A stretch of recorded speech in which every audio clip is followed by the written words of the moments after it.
Assalamu alaykum qarindoshlar. Microsoft'ninki ishxona yurishlik mahsulotlarini Word'dan boshlab o'rganamiz.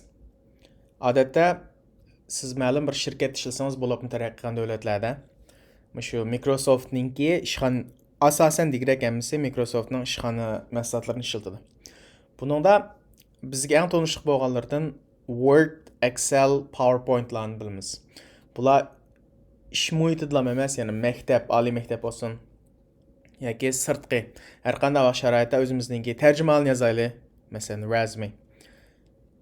Bu uchidan yaxshi foydalanamiz va ishlatishchanlik intayin yuqori. Undan boshqa Outlook, OneDrive, OneNote, SharePoint, Teams.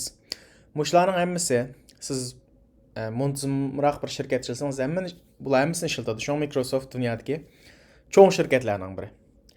Bular qanday foydali desanglar, yillik mushtari. Har yili sizlar buni naqd setib oldi, shirkatlar setib oldi.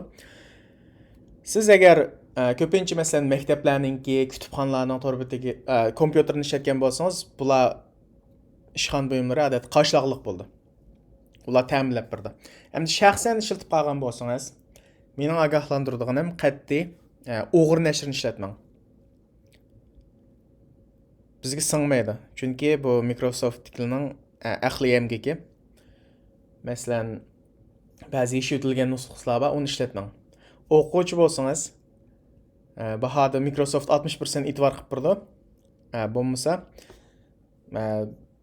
yillik setib olsangiz bo'ldi yoki kutubxonaningki ishxona yurishlik mahsulotlarini ishlatsangiz bo'ldi. Hamda bu qismliq yurishlik darsimizni biz Word'dan boshlaymiz. Word'dan.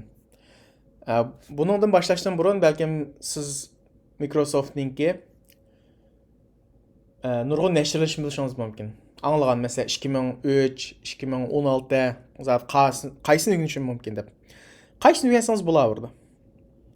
Ba'zi bir ixtiyorlarlar Microsoft barbara o'zininki mahsulotlarini a'lolashtirib mangan.